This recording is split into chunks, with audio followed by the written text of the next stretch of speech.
So half centers over here.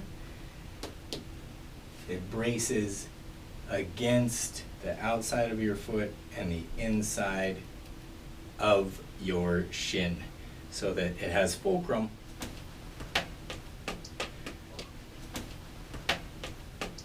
Do slow.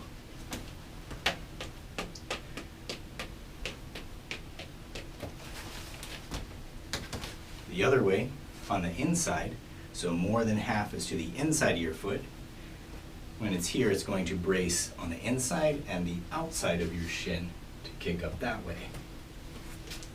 To do that, you've got to step over it and then kick up over there.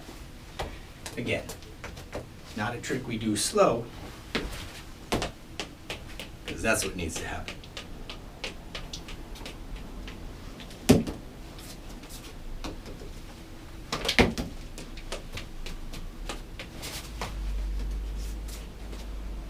Or you can just kick it straight up.